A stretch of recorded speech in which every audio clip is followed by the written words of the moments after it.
generous support of my patrons. If you would like to join them in helping grow this channel, you can do so at the links in the description below.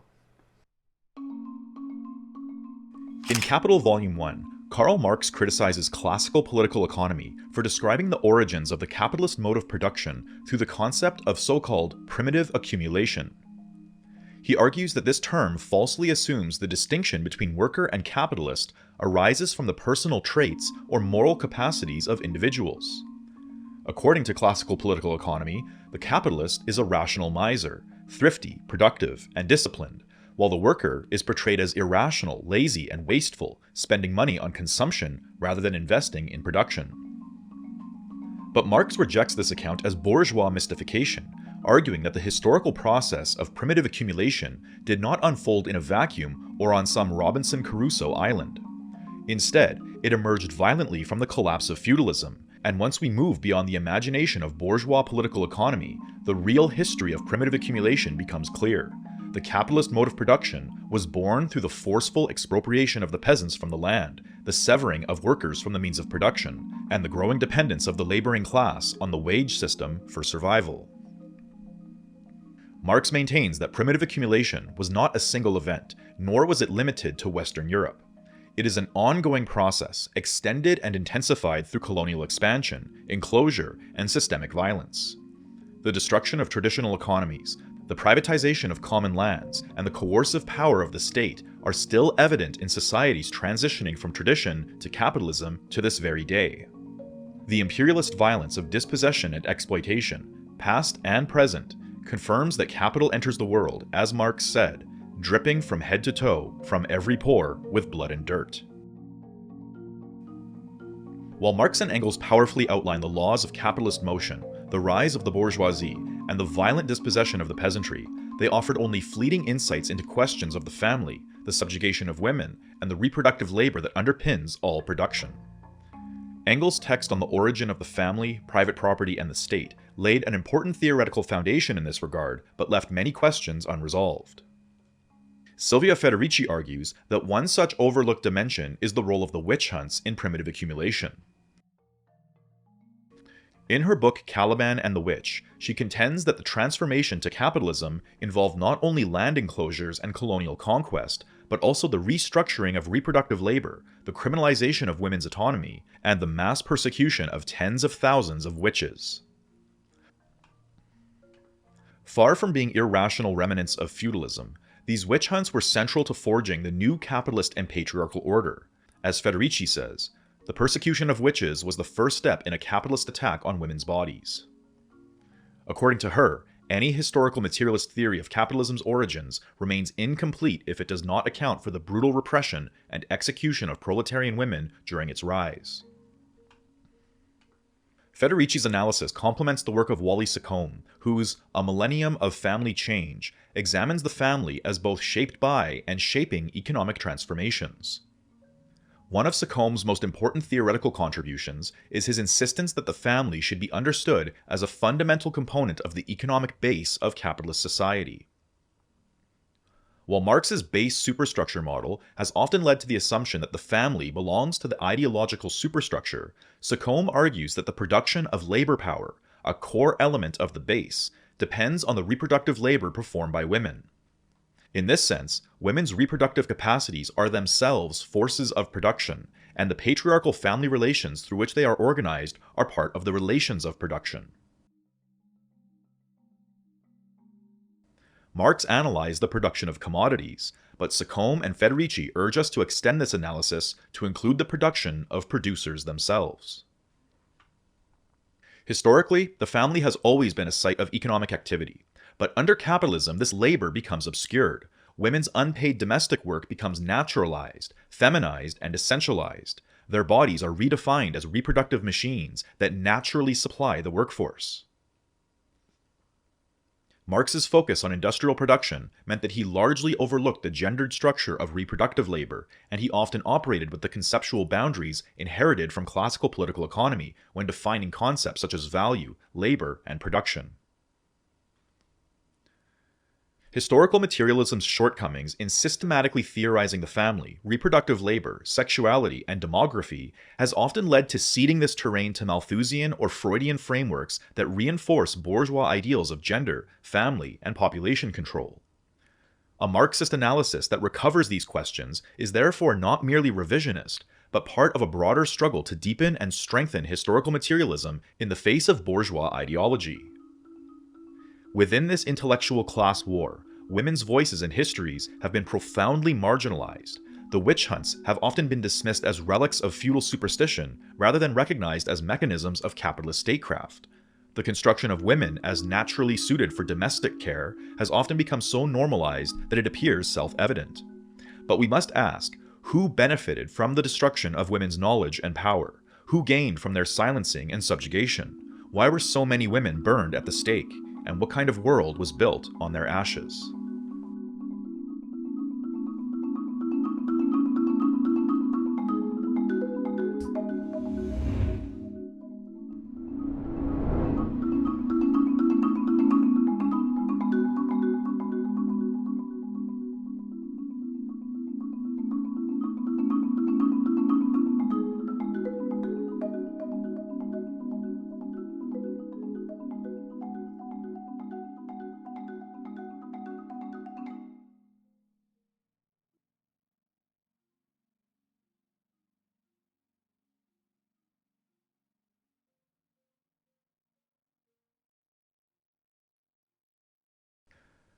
Under feudalism, social order was hierarchical and agrarian.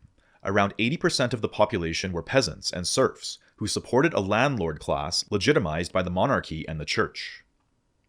The seigneurial system granted lords authority over land and peasant labor. These lords lived in manors, which were scattered across the countryside, typically near peasant villages that they administered, where households of 5 to 7 people worked plots of 10 to 30 acres. Peasant village life was shaped by seasonal rhythms and collective obligations rather than individual autonomy. Social and economic life were deeply intertwined. Labor and leisure were often indistinguishable, privacy was minimal, and daily routines were communal. Sacombe provides a snapshot of peasant life during the winter. In the morning, after soup, everyone hastens to join the group. They sit in a circle on benches, they chatter, they laugh, they complain about taxes, they repeat the gossip, they part company at 5 to have their meal, then return and continue chatting for a while, then each returns home to sleep. The self was embedded in the community, where even courtship was supervised by the family and at times the local lord, who could veto unsuitable matches.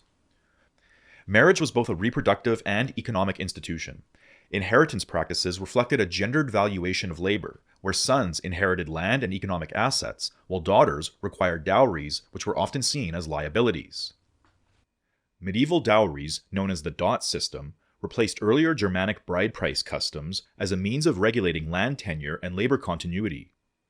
Some feminist authors, like Lisa Healy, argue that the dowry system served patriarchal and proto-capitalist interests by commodifying women and transforming them into property to be exchanged between men through the institution of marriage. Sacombe, on the other hand, argues that while dowries did in fact reinforce gender hierarchies, they also offered women some autonomy, property, and economic security, especially when they included land. Dowry property was one of the few forms of property that women maintained ownership over throughout their lives, and widows often retained control over dowry property after their husband's death. However, the dowry system placed a financial burden on families that bore more daughters than sons. Boys married women into the family, and girls married men outside of the family while taking a portion of the family property with them in the form of a dowry. In households with only daughters, a husband might marry into the family and inherit the family holding, thus ending the economic as well as family lineage. This is why Sacombe notes that when a girl is born, one of the main beams comes falling down. The church promoted marriage as a sacrament, but in practice it upheld feudal and parental authority. As Jean-Louis Flandrin noted, marriage was the merger of two economic units. Even where Christian ideals of love emerged, economic considerations dominated as elders managed unions to align with labor and inheritance needs.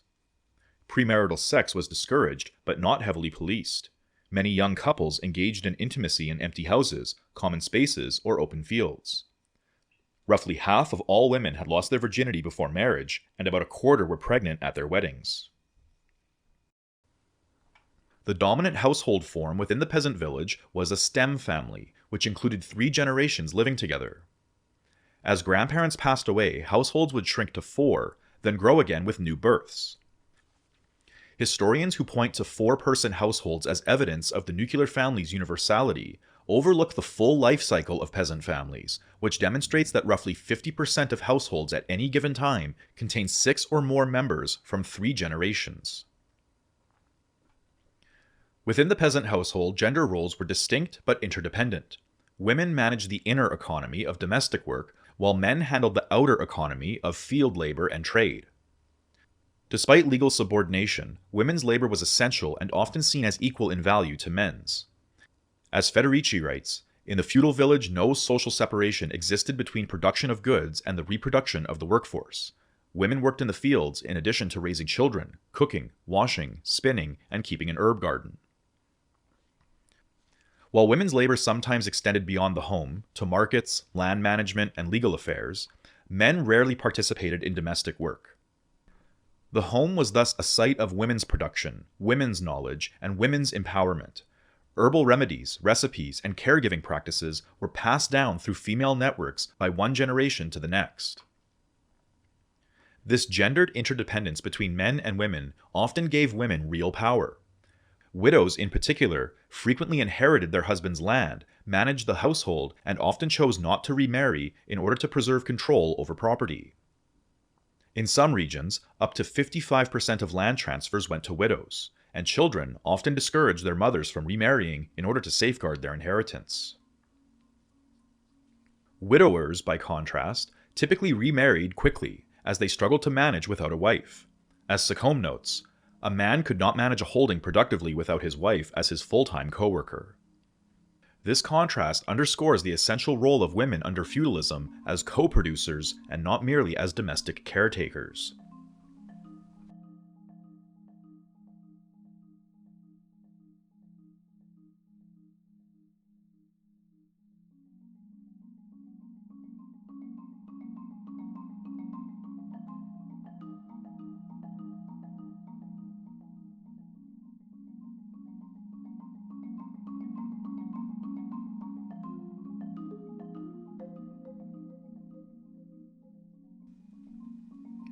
Contrary to the common portrayal of feudalism as a static system dominated by absolute authority, the peasant village was, in reality, a site of continuous class struggle and subtle resistance. As James C. Scott describes, feudal society functioned as a theater of daily warfare, where peasants engaged in everyday forms of resistance, including feigned ignorance, absenteeism, poaching, crop sabotage, underreporting harvests, or handing over subpar livestock to their lords. In Germany, for example, poultry inspections were introduced after peasants began keeping the best animals for themselves and delivering inferior ones to their overlords.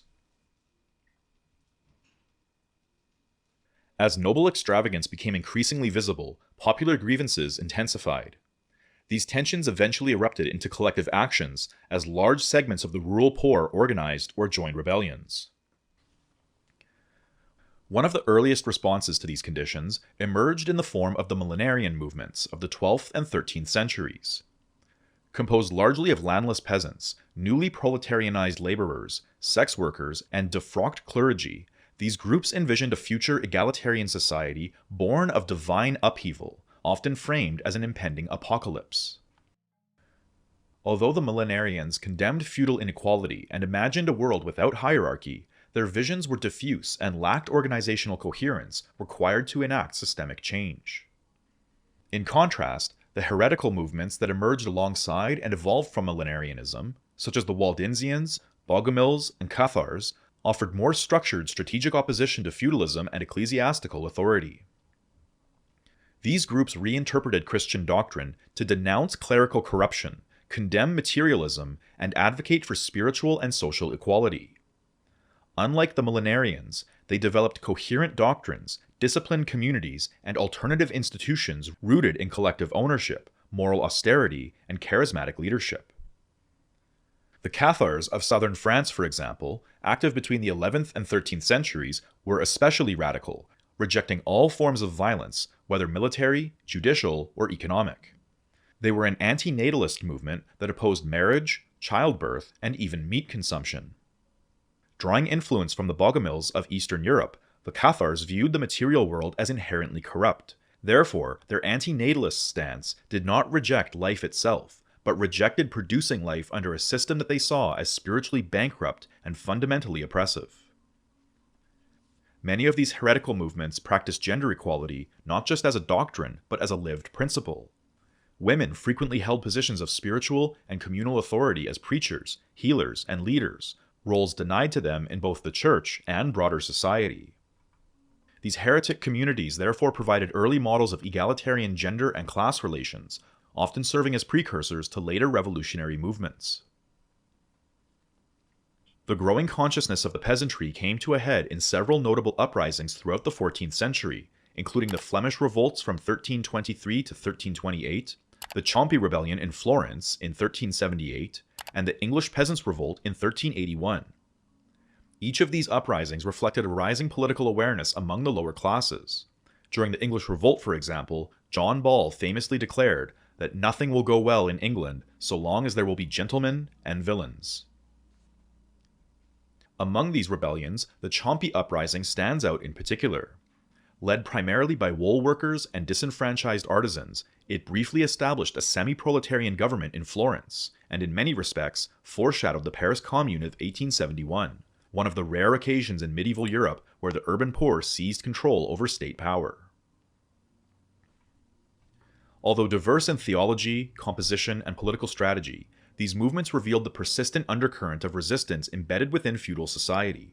While often suppressed or short-lived, they expressed the structural limits of feudal domination and helped sow the ideological and social seeds for future struggles.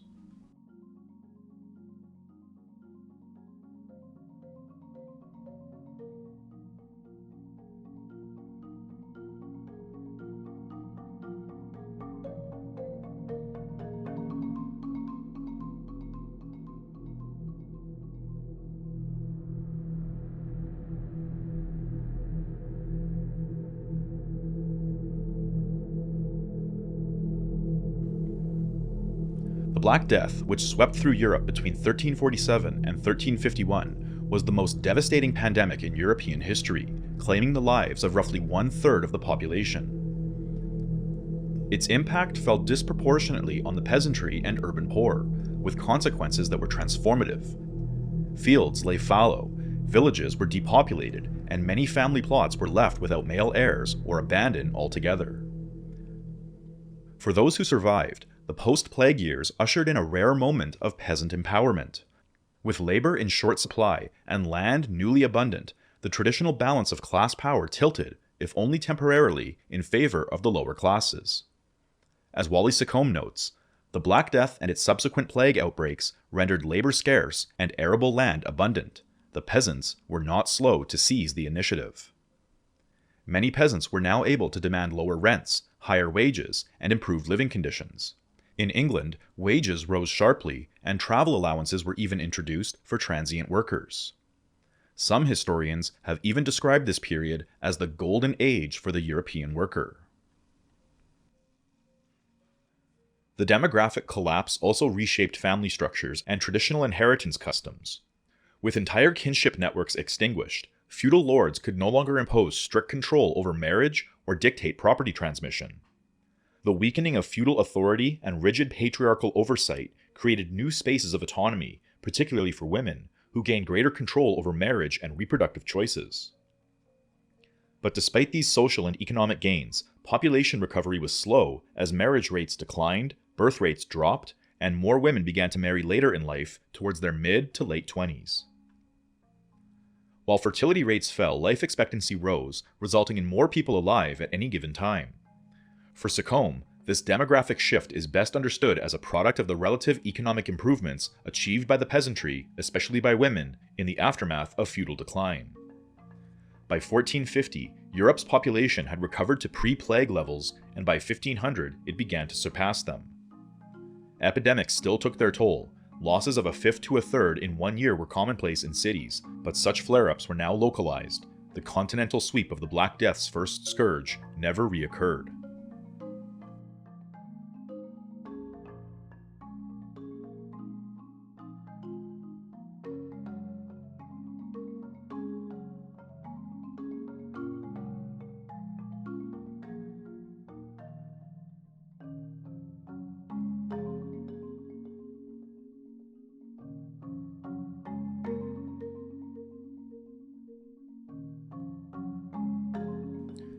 By the 11th century, peasant rebellions, rising tensions over land, and declining birth rates were already undermining the foundations of the feudal order, but these contradictions were accelerated with the onset of the Black Plague.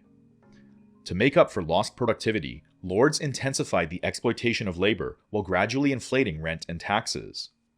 This double exploitation created conditions of long-term structural decline, gradually dispossessing growing segments of the peasantry through a combination of ecological strain, rising rents, and diminishing returns. While male peasants bore the weight of taxation, marriage levies, and arbitrary obligations imposed by lords, women were subjected to an additional, deeply gendered burden, the social imperative to reproduce. In other words, women were not only constrained by the same political economic conditions as men, but were also tasked with ensuring the reproductive continuity of the household and, by extension, the reproduction of the feudal class structure itself. This obligation was far more than symbolic. The survival of feudal property relations rested on the production of male heirs, and given the brutal rates of mortality, the stakes were existential. As Secombe writes, the determinant role of women married to landholders was to furnish them with legitimate offspring, above all, heirs. Statistically, each pregnancy had a 50% chance of resulting in a male child. Infant mortality claimed 25 to 30% of all newborns within their first year of life, and half of all children died before the age of 5. Therefore, in order to achieve even a 60% chance of producing a surviving male heir, a woman would need to give birth at least 6 times throughout her life. Most families sought to produce at least 2 sons to ensure lineage continuity, which only intensified the reproductive burden on women, regardless of its toll on their health or survival. The maternal mortality rate hovered at around 8% per birth.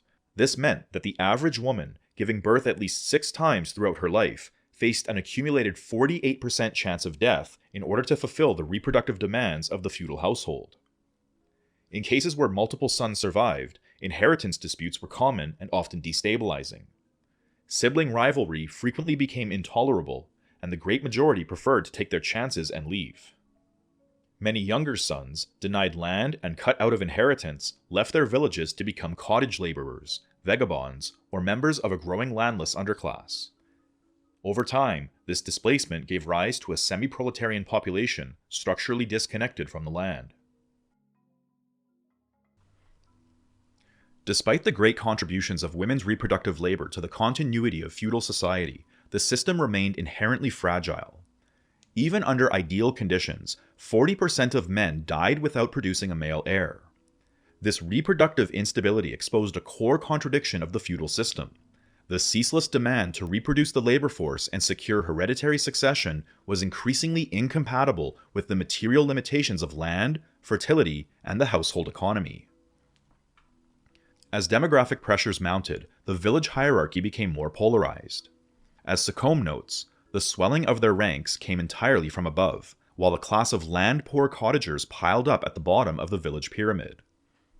These surplus peasants, dispossessed, land-poor, and excluded from inheritance, represented the embryo of a new class, the wage-dependent laborer who would become the industrial proletariat.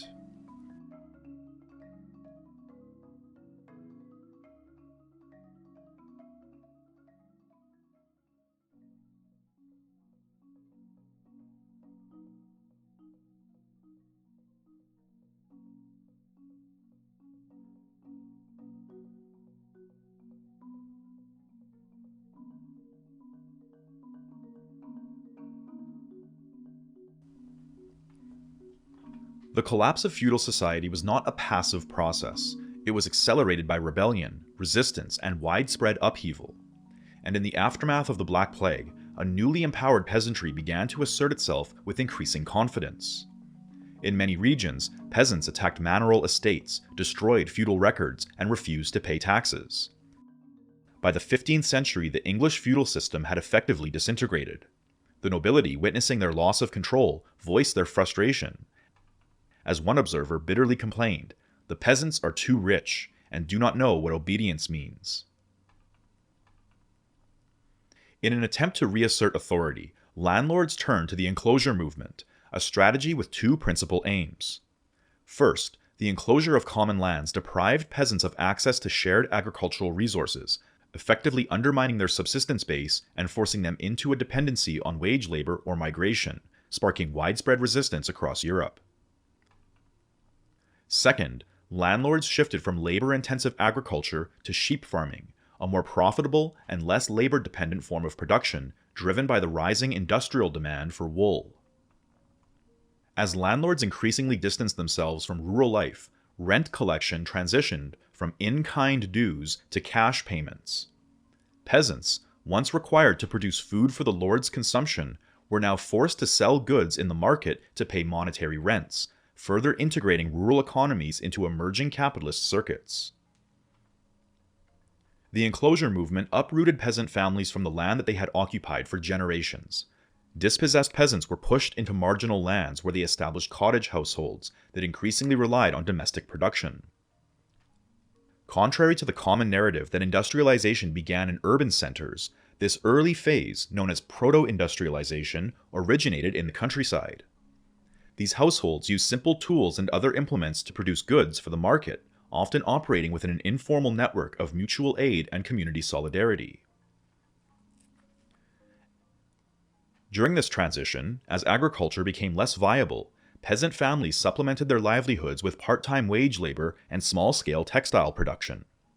The booming wool trade fueled demand for yarn and cloth, and it was often women who led this transition, operating spinning jennies, looms, and other tools within the home. Throughout this period, domestic workspaces became hybrid zones of production, sociability, and resistance. However, as rural households became increasingly dependent on market exchange, control over the means of production began to shift. Men increasingly took over management of tools, negotiated with merchants, and claimed control over family income. This newly emerging gendered division of labor was not inevitable, but shaped by changing class relations and the encroachment of capitalist social norms. The growth of a semi-proletarian class, families reliant on both subsistence and wage labor, created new opportunities for merchant capital to extract value. These workers, still partially rooted in land-based production, were often willing to accept lower wages because they did not depend on them exclusively for their survival. Merchants exploited this precarity by setting production quotas and quality standards, paying households as units rather than individuals, withholding payment for goods deemed inferior, and extending credit to trap families in cycles of debt. Eventually, many merchants acquired ownership of the tools and means of production, converting dispersed household labor into centralized workshops. They began hiring fully landless laborers who had no means of independent survival, marking a crucial shift from household-based production towards wage labor and the formal emergence of the proletariat.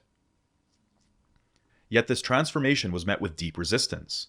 As Secombe observes, workers resisted full proletarianization every step of the way because they considered wage work to be a step down, a debasement of their persons.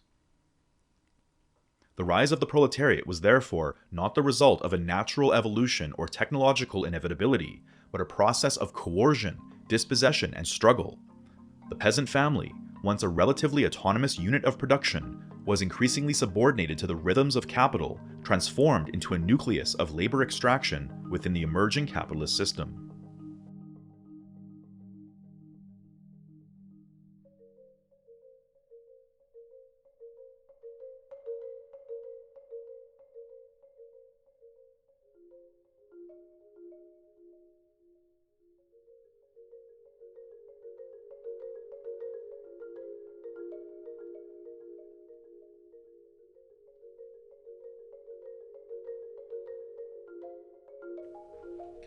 Between the late 15th and early 17th centuries, a seismic transformation reshaped Europe's economic and social order.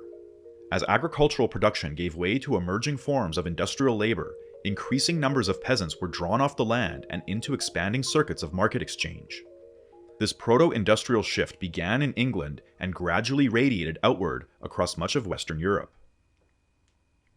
The transition required a careful balance. Industrialization could not proceed too rapidly without endangering the agricultural foundation that sustained the population.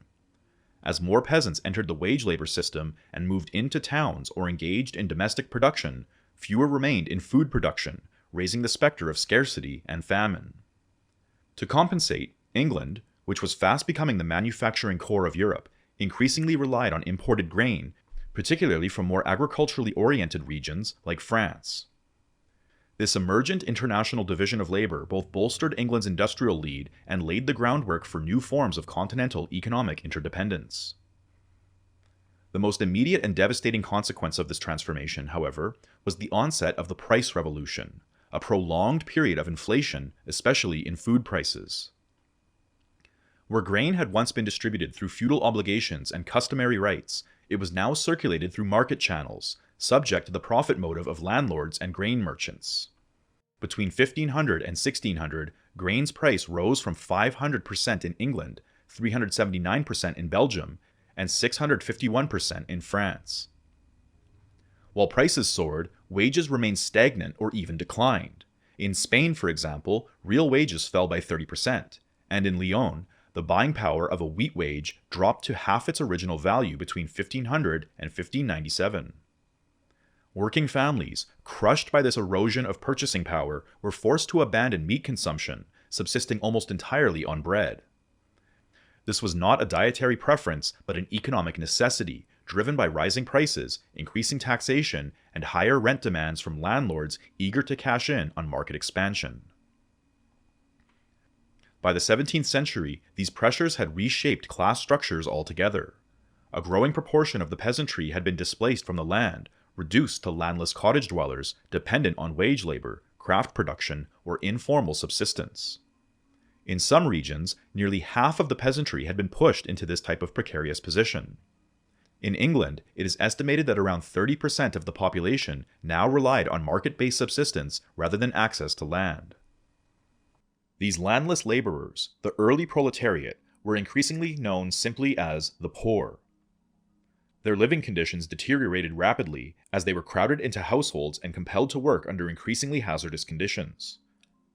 During famines, rural populations resorted to eating bark or wild roots, while in urban areas, the streets were crowded with the emaciated, sick, and desperate, begging for alms and relief.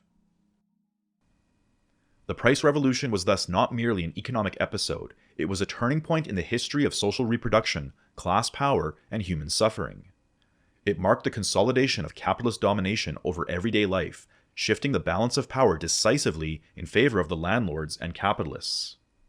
For the peasantry and working poor, it heralded a new era, one in which the protection of subsistence gave way to the ruthless logic of profit, and where survival itself became a commodity.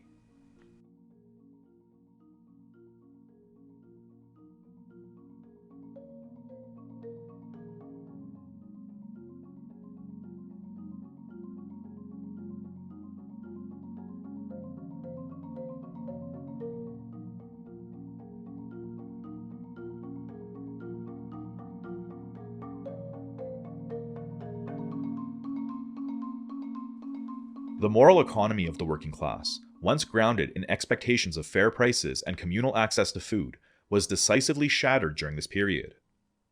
In Antwerp 1565, for instance, grain sat in overfilled warehouses while the poor died in the streets, unable to afford even a single loaf of bread. These stark inequalities became the backdrop for a wave of social unrest and popular uprisings. As E.P. Thompson famously remarked, bread, once a secure staple, became a source of anxiety and revolt. Women were disproportionately affected by these conditions. Largely excluded from formal wage labor and responsible for household provisioning, they were often the first to feel the grip of hunger and the first to act. Across Europe, women played leading roles in food riots, confronting merchants in marketplaces, concealing grain beneath their dresses, raiding grain warehouses, attacking bakeries, storming the homes of the wealthy, and even taking up arms.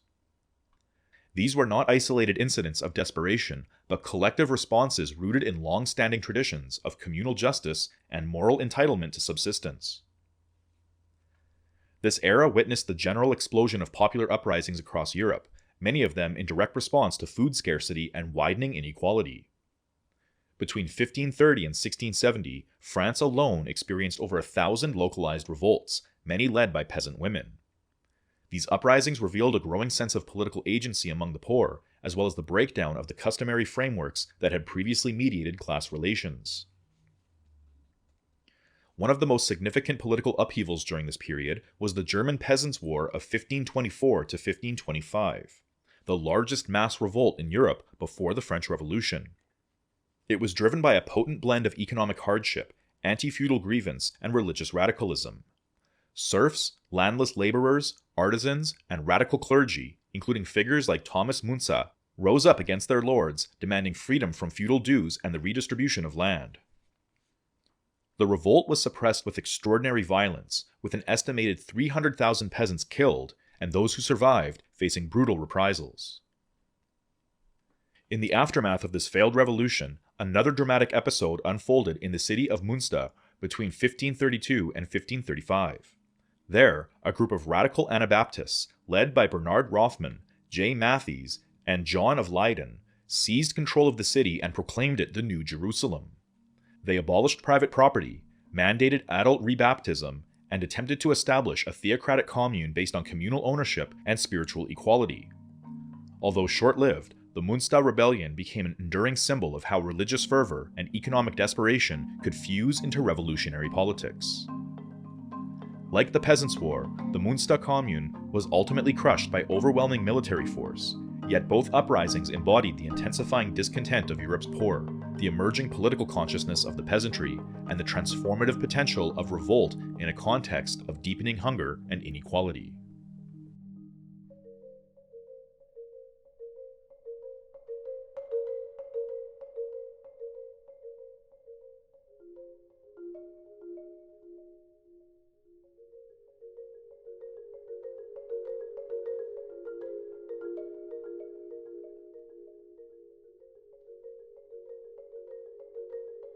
Marx characterized the transition from feudalism to capitalism primarily as a conflict between the declining aristocracy and the rising bourgeoisie.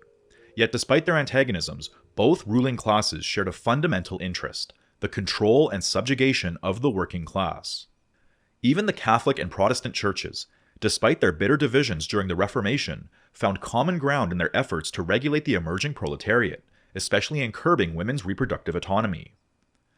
As Federici writes, capitalism was the response of the feudal lords, the patrician merchants, the bishops, and popes to a centuries-long social conflict that, in the end, shook their power and truly gave all the world a big jolt. Capitalism was the counter-revolution that destroyed the possibilities that had emerged from the anti-feudal struggles. Women had played a central role in the anti-feudal movements, resisting landlords, asserting reproductive self-determination, and sustaining networks of communal life. In response, the emerging capitalist order sought to not only defeat this resistance, but to erase the social forms that had supported it.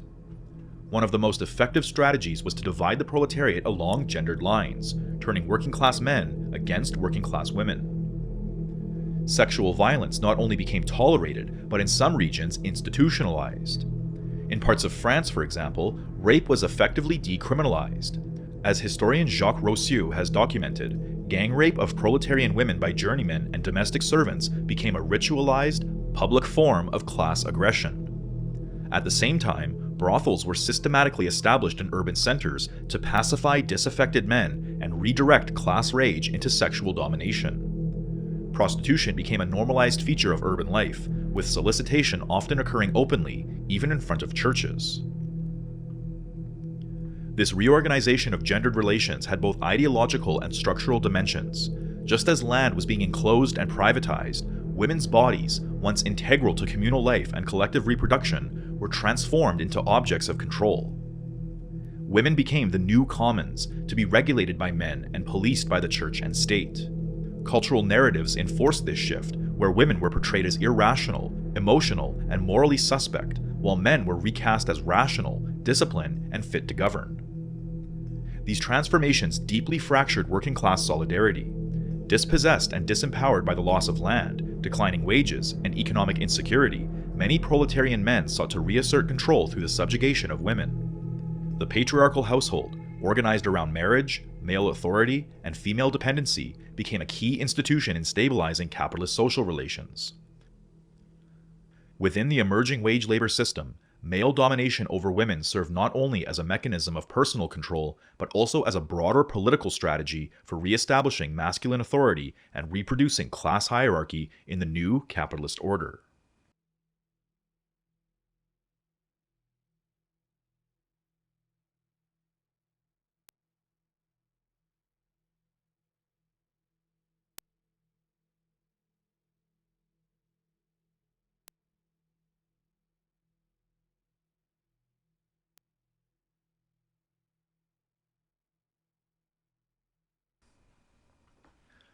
By the 17th century, Enlightenment thinkers such as René Descartes and Thomas Hobbes had introduced new philosophical frameworks that fundamentally reshaped conceptions of the human body.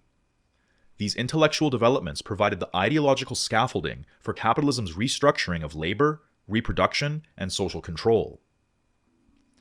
On the one hand, Descartes portrayed the human as a rational subject capable of mastering bodily impulses through the sovereign rule of the mind.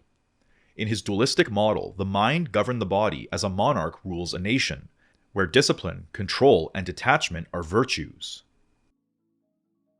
On the other hand, Hobbes offers a contrasting vision of humans driven by base appetites and passions, inherently selfish and chaotic, requiring the absolute authority of the state to impose order. Despite their philosophical differences, both models ultimately serve the emerging capitalist order by justifying elite control over the masses.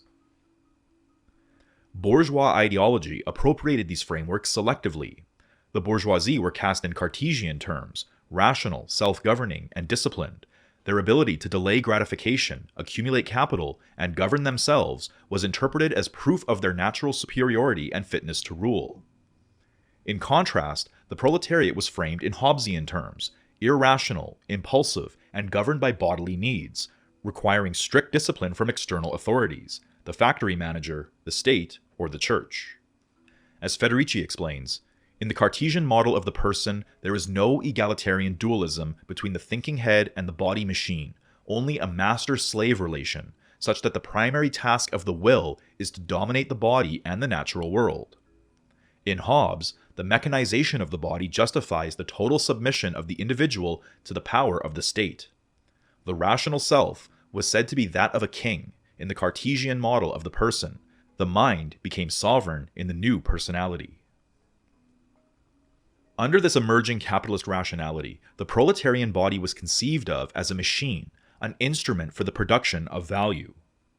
Non-productive bodily activities, singing, dancing, storytelling, sleeping, and non-procreative sexualities were devalued, marginalized, criminalized, or demonized.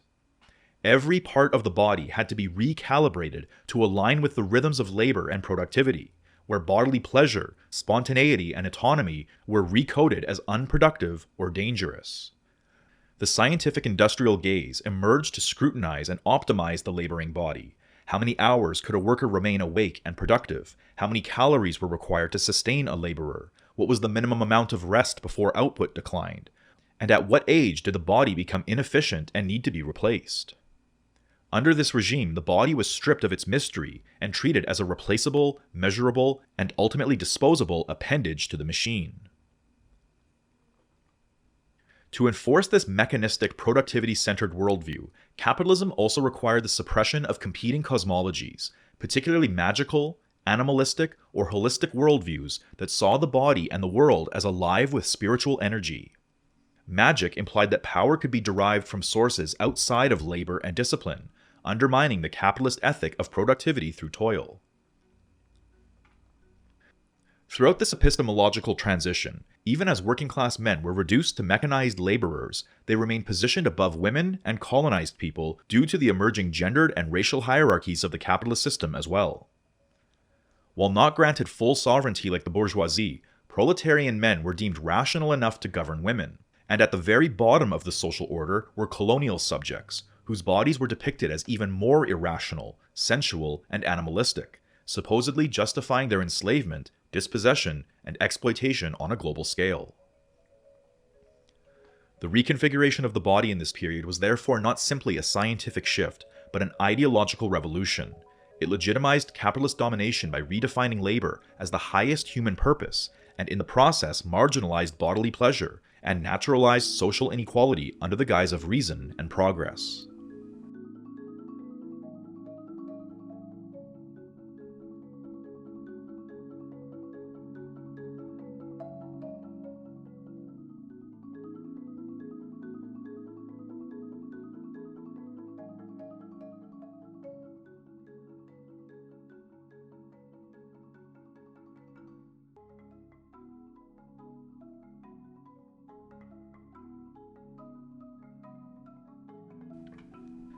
The Black Death devastated Europe's population, but in its aftermath, it briefly opened a space for women to exercise an unprecedented degree of bodily autonomy. With land more accessible and kinship networks disrupted, many women gained newfound freedom in deciding when to marry and whether to bear children, absent the usual pressures from lords, families, or communities. Yet this moment of freedom was fleeting. As the ruling institutions came to realize the long-term implications of demographic collapse, they acted swiftly to reclaim control over women's bodies and reproductive labor.